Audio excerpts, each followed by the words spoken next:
Hey guys, this is Hell Hades, and this is another Raid Shadow Legends video. I had a lot of questions about my masteries on champions, how I set up different champions, why have I picked certain masteries for certain things. So I thought I'd do a kind of a general masteries overview, and then kind of deep dive into certain areas of the game which become a bit more specific.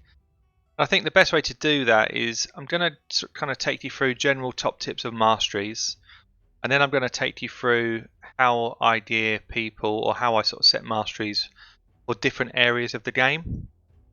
Now, if I was to truly deep dive into masteries, it could be a 2-hour video, to be honest. There's so many kind of different little nuances that could happen. So we're going to see how we get on here. I might need to split this into 2 videos or maybe even 3 videos for different areas of the game, but let's see how we do for time. So I'm going to start just with general tips, and let's just assume, actually maybe I'll grab someone that hasn't got masteries already to make it cleaner. Okay. So what I just want to talk you through first is, for the different tier levels, are there any kind of standout masteries that you should take for most of your champions? And I think when I first started playing the game, there were a few mastery kind of support videos out there, but they were very much kind of generic around everybody should follow this mastery tree, and there's pretty much this is all you want to do. Nobody ever chose a defense tree. I don't think I ever saw a video that had someone pick a defense tree for like the first 2 months that I played the game. And if I think about my champions right now, I'd say at least 50% of them have got the defense tree as part of their build. So it kind of shows, I think, how people have started to understand the game better and realise there's more options. So let's start then with this kind of tier 1. If it's the first set of masteries that you get, basically your highest value masteries here are the crit rate. So 75 attack is worth way less than 5% crit rate. Fact. Yeah. Unless you've got somebody that does not need to crit, it's much harder to gain this stat than it is to gain this stat. So I think probably 98% of all champions that go offense should have crit rate. On this tree, you would want generally to take defense, unless you're building someone specifically that needs to resist stuff like in the arena. But generally, if you were going in the green section, in the defense section of the tree, you would normally take tough skin.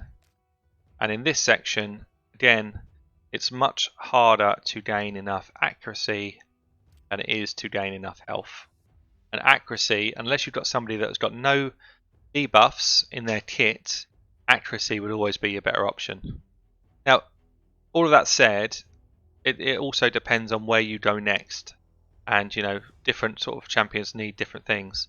So I'm just going to give you a kind of quick general tip again in terms of where people should be looking for, I guess, just as a general setup. So this is kind of, an overview. Don't take it as gospel. It's an overview. So for offense, the left-hand side of the tree, these abilities here, are pretty much your clan boss content. Clan boss, or PvE. So clan boss dungeons is good here. PvP generally is on this side of the tree. Yeah? That's offense. That's the kind of generalization. Let's go into defense. You've pretty much got attack mitigation on this side and turn meter control. This side you've pretty much got counter attack, chance to land additional debuffs, the chance to resist additional debuffs. Okay, and then in the support tree, you've pretty much got healer left hand side and debuffer right hand side. That's pretty much the way they're built. Okay, that's one kind of general tip. Then I'm just going to pull out a couple of really cool masteries which you should try and get into a lot of your different kits. So let's start with support. We've got this mastery. It's one of my favourite masteries for pretty much any content that isn't clan boss. So you've got a mastery called Evil Eye, which decreases turn meter when you hit with your A1 skill If it's an A1 that's only got a single target, you get 20% decrease of turn meter. If it's an AoE skill, you get 5% decrease. It's really strong. It's really strong in the arena. It's really strong in faction wars. It's really strong in dungeons. So it's the first time you hit that enemy. If you've got somebody who's got an A1 that only hits one person, you can hit the guy on the left. They'll get a reduced turn meter. The next turn you hit the guy in the middle. He also gets reduced turn meter. So it can happen on every enemy that you face. Really strong. Another standout one in this tree is Sniper. So Sniper, it sounds like it's a weak mastery. It's only a 5% increase, but 5% is actually huge. So you've got a chance of improving your ability to place a debuff. By debuff we mean things like poisons, bombs, decreased defense, decreased attack. Yeah, all of those red skills, we've got a chance to improve our placement of those by 5%.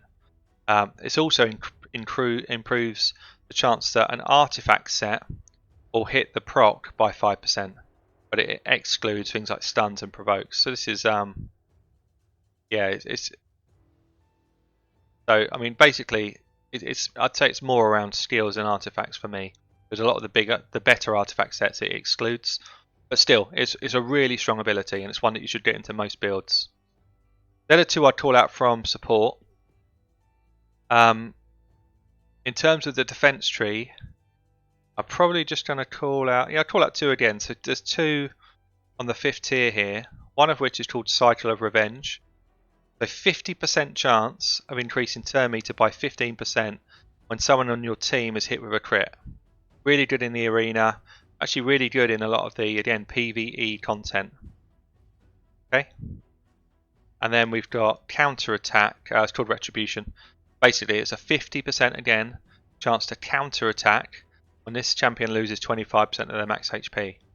Again, it's a really strong arena ability and you get some really clutch moments with this. Actually pretty good for clan boss as well.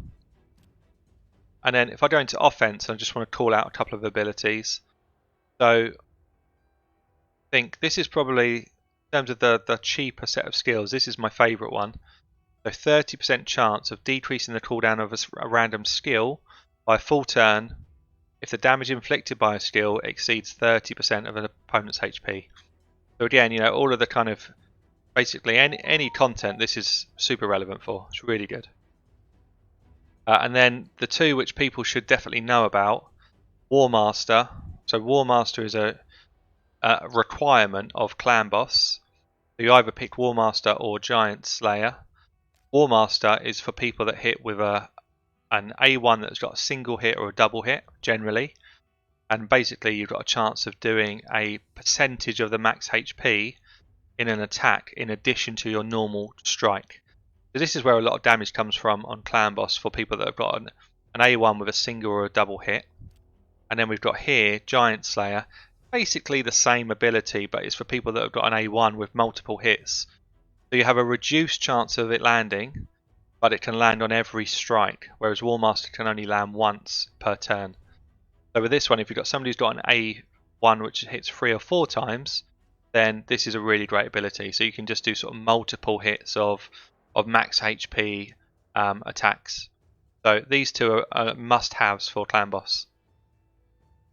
Okay, so that's a kind of general overview. What I'm going to do now, because I think it's going to be easier to talk through it, is to pull out some different champions that I use and then show you how you can get different builds for the same content, basically, depending on the champion. And that's why Masteries is quite difficult to talk through, because I'm going to show you here Clan Boss first. I'm going to show you 3 different champions that I use for Clan Boss right now, and they've all got a different setup. Let's start then with my Bad El Kazaar. So my Bad El Kazaar is set up to, it's a bit of a hybrid build actually, because I use him for Clan Boss, but I also use him in a lot of general content, general dungeon content. But I use him in a team that is speed tuned for Clan Boss. What that means is I don't want any additional turn meter gain to come from Masteries, because I've got him set to exactly the right speed that he always does his abilities at the right time against a Clan Boss. So this is what I'd call an offensive, speed tuned clan boss setup. Okay, and this is for somebody that's got a single target A1, so he ends up going to this War Master.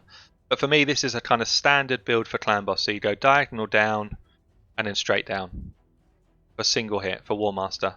I gain crit rate, I then gain crit damage, I then gain additional damage for enemies that got less than 40% HP. If you can imagine, once the clan boss goes below half health, this is always proccing basically. You get an extra 8% damage. This is an excellent ability for anyone who's on dungeons 16 plus and for clan boss. So you gain more damage when you're facing somebody with higher max HP. Pretty much any enemy in the game has got higher max HP in PvE than you when you're past level 15 in dungeons. We've then got this ability which every time you use your A1 you do more and more damage as the fight progresses. So for clan boss this is brilliant because they're really long fights. And then you go into that War Master, which is a necessity for clan boss. There shouldn't be anyone on your team that doesn't have War Master or Giant Slayer for clan boss. If I think about the support tree then, so Bad L is a healer stroke damage dealer. So I've taken him down. I've got accuracy first because he also lands debuffs, he lands poison. This is more for PvE content, not for clan boss specifically. If I only had him in clan boss I would go this way, which would give me more accuracy again. But because I use him in faction wars and dungeons, I actually pick this one up where he gains a bit of health when somebody is killed. Then goes into this one which gives me a little bit more accuracy. If I was going just pure clan boss, I would take this piece. But because I use him for PvE in other areas, I take this one, and that's better for general dungeons. Then I come down to sniper because I want a better chance to land my poisons. Really good ability for clan boss. This side is like the healer side, as I said. So basically, any healing I get additional percentage heals. Same here again, same thing. Basically, if someone's got a freeze or a sleep or something, I'll heal them for more. But I've pretty much used this side of the tree to get to this ability. So every time I cast a buff and he casts a heal buff, I've got a chance to extend that buff by another turn. So that's the only reason I've gone down that side of the tree. So for Bad L, your best bet is offense support, and for me he's basically like a support function that does damage in clan boss. So if I think about now another speed tuned champion that I've got, so somebody that is going at the right speed but he's more defense based, let's pull out who we got Rhazin. So Rhazin for me, I don't use any support tree. He does place debuffs, but basically I've got him with good enough accuracy that I'm confident they'll go on every time. So I've got him in more of an offensive build to do more damage for me. Now Rhazin's got an A1 that's got 3 hits, so my end game is always to get down to this, which is the Giant Slayer, which I spoke about earlier. If you see again, so clan boss is left hand side of this offensive tree. So I do my diagonal down again, straight down, but this time I have to spoke off and get to Giant Slayer. So this one here is actually not great for clan boss at all, but I needed it to be able to get down to Giant Slayer. And then all I've done here is I've taken the additional one here, which basically makes me hit harder when I'm fighting with 4 HP. This is again a really good ability for clan boss if you're using like lifesteal sets and you're always kind of topping yourself up. Also take this one here, so when I fall below 50% HP, I start to heal for some of the damage that I'm doing. 35%, it's not amazing, it was a kind of fill-in move for me, kind of fill-in ability. And I get myself down to the one I spoke about earlier. So in the defensive tree for clan boss, I start with extra defense. I go into reduce AoE damage by 5%. It's a really good ability for clan boss. So 5%, basically the first 2 hits that clan boss does is AoE. The third one he does is that single target stun. So for basically 66% of the fight, the encounter, I'm reducing the damage I take. I then go into this, which is a chance to remove a debuff when I lose more than 25% of my HP. This really is for clan boss towards the end of the fight when he's doing his single target stuns I've pretty much got a 50% chance that that stun will just be wiped straight off, so I don't end up stunned. Quite nice.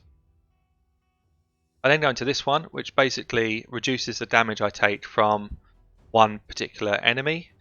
So if you can imagine, so every time I take a hit, it reduces by 0.75%, stacks up to 6%. So once I've been hit 9 times, I'm just reduced the amount of damage I'm taking from Clan Boss. Really good ability for Clan Boss. And then this one is very strong in Clan Boss again. So I've got a chance to counter attack basically when I lose more than 25% of my HP.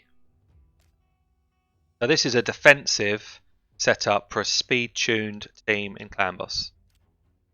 If I then think about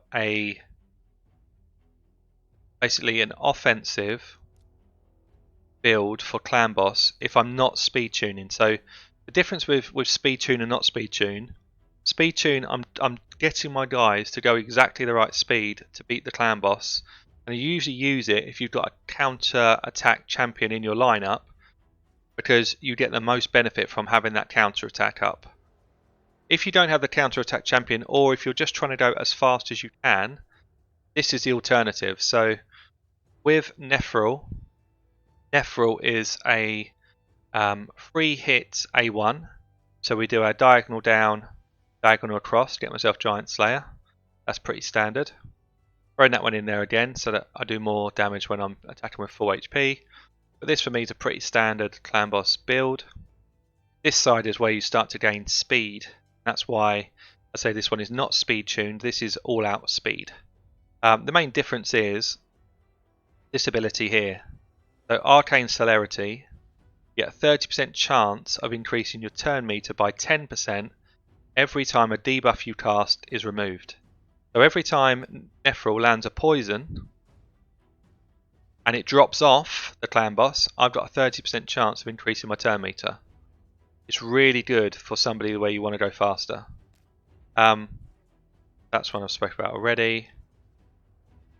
This one here as well, so that same debuff I just talked about, the poison, this one takes me into the chance to extend that poison by another turn. So instead of having a 2-turn poison from Netheril, every one that lands has got a 30% chance of being a 3-turn poison, which means I end up doing more damage to the Clan Boss. Really strong ability for Clan Boss. Okay, so if I had somebody here, let's say this was the Bad L setup, and I wanted to go fast on Bad L, I'd still take Arcane Celerity because that gives me my speed boost for poisons dropping off. But I would actually go this line just to get into this ability. It basically does the same thing as what I just spoke about there, but for buffs. So every time Bad L lays a heal, which is a buff, and it falls off my team, I get a 30% chance to increase my turn meter. So it's the same thing again. If you've got the two of them running side by side, you can actually increase your turn meter by a lot throughout a Clan Boss fight. It's really important. But it's only for teams which are not speed tuned. Okay, look, so I think that's a number of different Clan Boss builds there. Hopefully it's given you some insight into what I do. I actually prefer, if you look at my team, this is my actual Clan Boss team, I prefer the defensive build. So I've got one there, I've got another one here, defensive build with offensive stats, and then my other one, two, yeah, I think I've shown them all to you. Yeah, so Rhazin was the other one, yeah. So as you can see, I prefer this because when I get to Ultimate Nightmare, which is what I fight, it's all about trying to stay alive for as long as I possibly can and tanking as much damage as I can whilst outputting the most I can.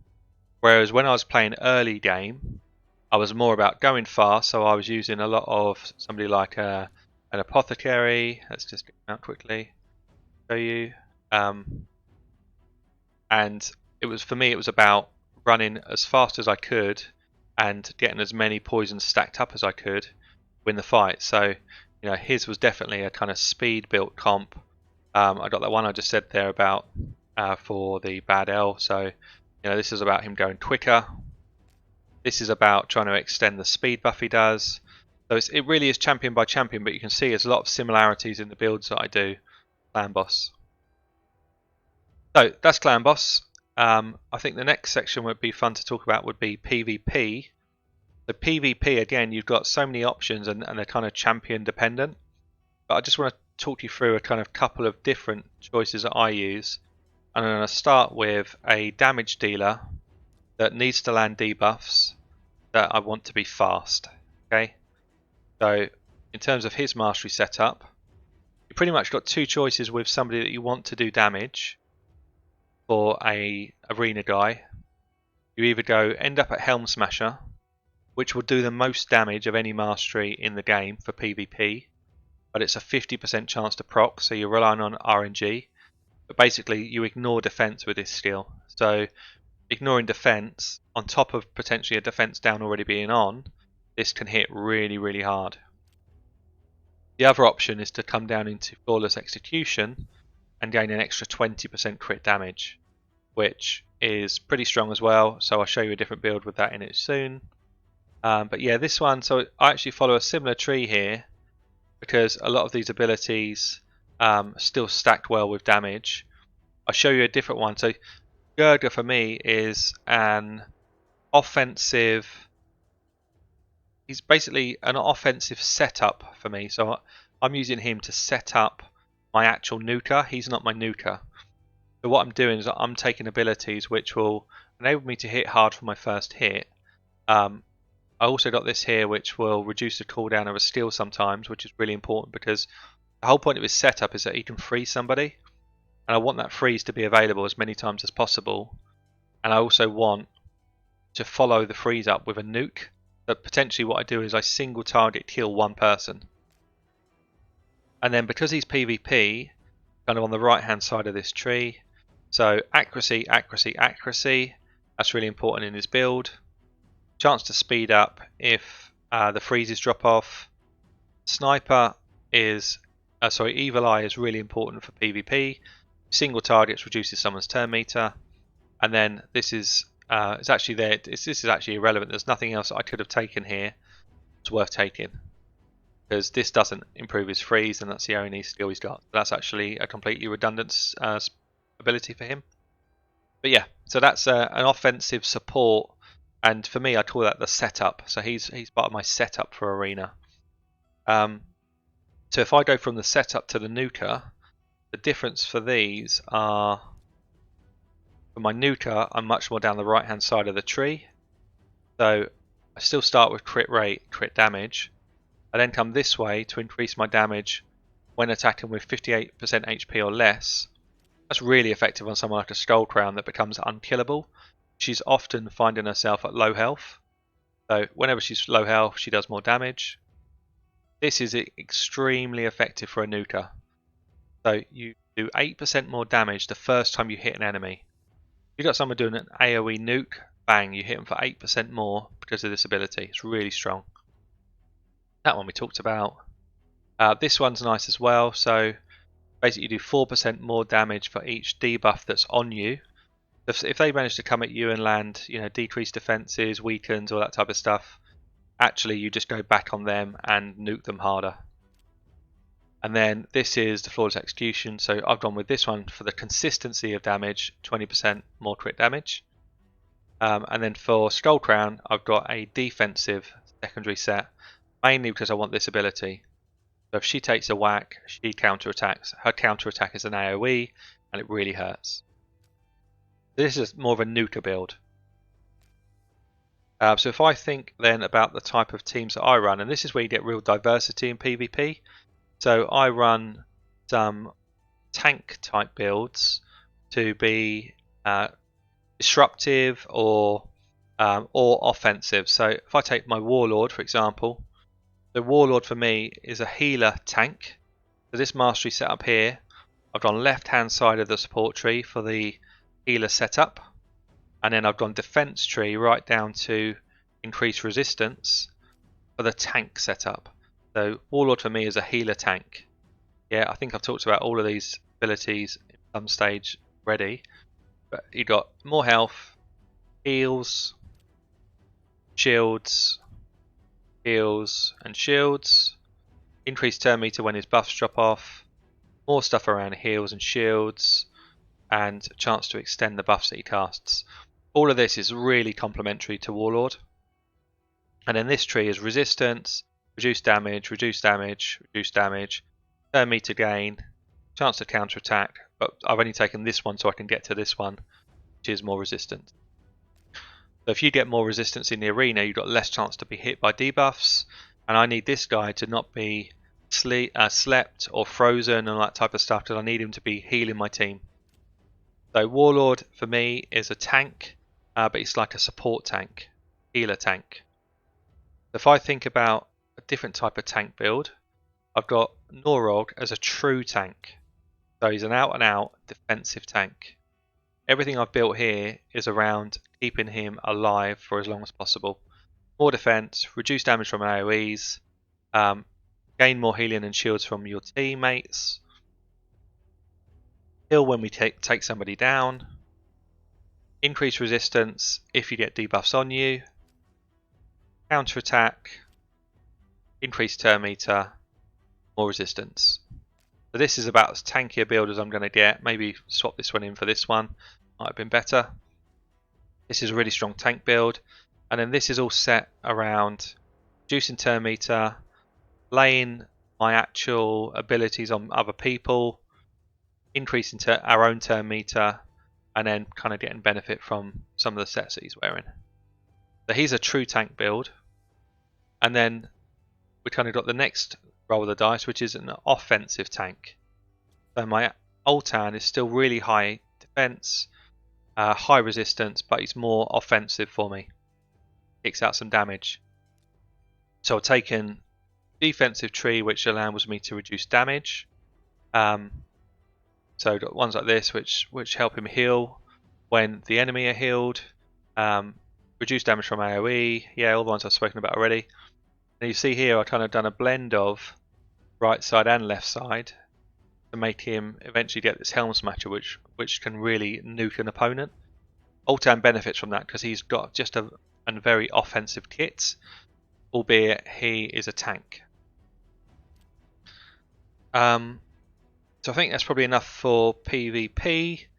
And I think if we go into PvE builds, like dungeon builds, so pretty much anyone I've got set up that is not for PvP and is not for clan boss will have dungeon style builds. So they'll be pretty similar for faction wars as they are for general dungeons.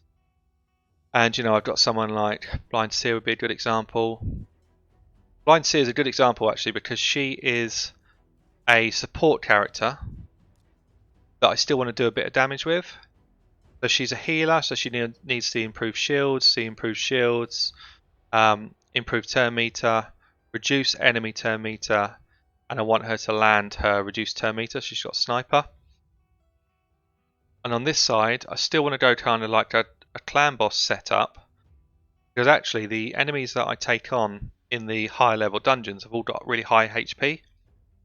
So because she's not a nuking champion, she actually benefits from having something like Giant Slayer, because that's going to be where most of her damage comes from. Her single target damage is not high enough to warrant going down any of this kind of increased crit damage and all that type of stuff. So actually I still kind of treat this build like a clan boss build, even though it's not ever going to fight the clan boss for me. And I guess a kind of different setup, that's kind of similar. Different setup would be someone like a Zargala, who is a true dungeon champion. So I need her to land decrease defense and weaken. So she's kind of gone accuracy. When that weaken drops off, she can gain some turn meter. First time she hits an opponent, she drops their turn meter, and this improves my chance of landing decreased defense. So this is a support build, but she's mainly an offensive character. So this is a really strong offensive character dungeon build. Crit rate, crit damage. When I'm full HP, I do more damage. First time I hit somebody, I do more damage. Reduce my cooldown of vital skills. When people die, I'll show this one quickly, I increase damage by 3%, 6% in the arena, 3% in other places every time I kill a champion. This stacks across the whole battle. So if you're fighting dragons and you kill someone in the first wave, that 3% per kill stacks right up to the boss. So this is a really great ability for dungeons. For spiders, this is amazing because near enough all people in your team are going to be killing spiders at some stage. So you can get yourself right up to an increase of 12% damage. Then for someone like Zargala, I end up going down to increased crit damage for the kind of final mastery because she does hit hard. She wouldn't benefit as much from something like Giant Slayer as she does from the crit damage. So if I think about someone I just want to show you, just for a slightly different reason.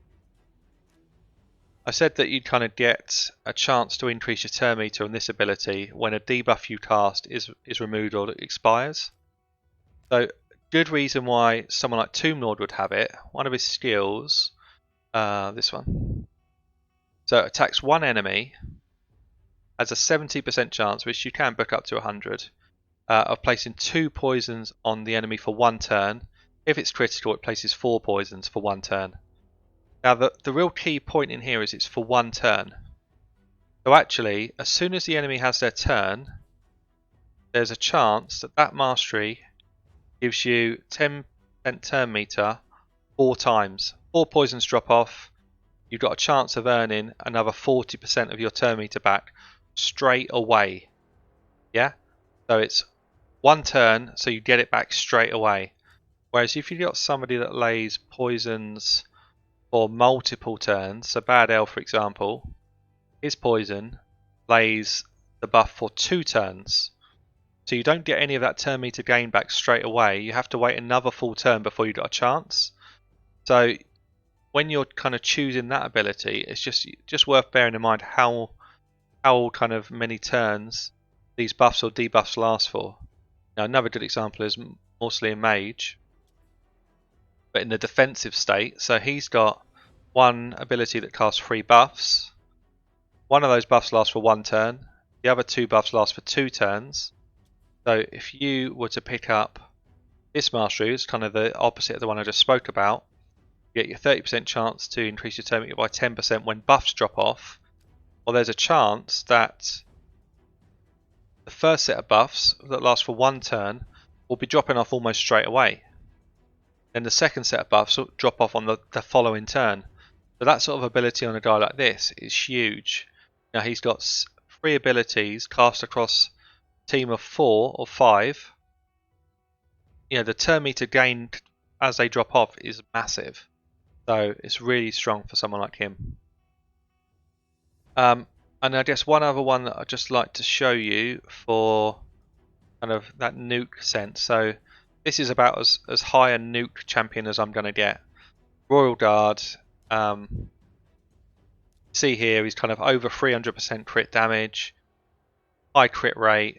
He's just all about doing an absolute nuke because he's got a second skill which does crit damage, or damage, sorry, according to enemy max HP. One of the hardest hitting moves in the game when you're fighting something like a spiders or dragons. So he's true dungeon content. He's not really relevant anywhere else. So his masteries are all set up actually very similar to the nuke champ that I showed you earlier, as similar to Zargala. I'm all set up to do as much damage as I can the first time I hit somebody when I'm at full health. I don't want Royal Guard taking a hit because he'll probably die, but I basically have this one on where it makes me hit harder when I'm at full HP. I have this one on which makes me hit harder when my first hit. I have this on which gives me more crit damage. So everything about his kit is about that first whack, yeah, to absolutely nuke somebody down. Another interesting one for him is this ability here, Whirlwind of Death. So I actually played 2 Royal Guards in some teams, and basically for the first set of enemies that I kill, this stacks across the whole game again. So if you're fighting in Dragon, wave 1 you can start building these, wave 2 you can build some more, and then by wave 3 you've got more speed. So you increase speed for every enemy that you kill.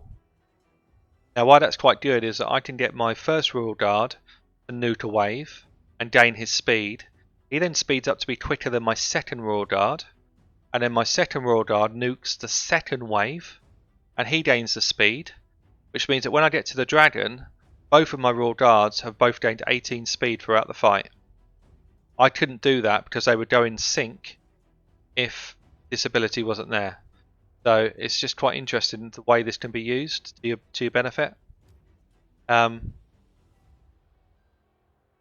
think that's probably enough for this video, because I could show you every champion, and everyone's slightly different. I mean, basically, you just need to read the skills that people have got really clearly, and then you need to select the right masteries which benefit them. So you just need to make a decision: where are they going to play for you? And once you've decided where they're going to play for you, you need to decide what role are they going to be. And from that position, you then start to choose your masteries. So look, I hope that's been helpful. I hope it's covered off a lot of questions that I've been getting over the last few weeks. If there's more specific stuff, or there's specific champions that you'd like to see from my list, which I'll ping up here, that's my main list. I'll show you the vault as well. Then drop me a note in Discord. I'm happy to share masteries if I've got them set up. Or if you've got questions specifically on a champion and you don't know the answers, drop me a note. But I'm hoping that this guide will just kind of give people the ability to start to, pull those answers out themselves. Anyway, I've been Hell Hades. Hope this wasn't too long. Yeah, and enjoy the rest of your day. Cheers, guys.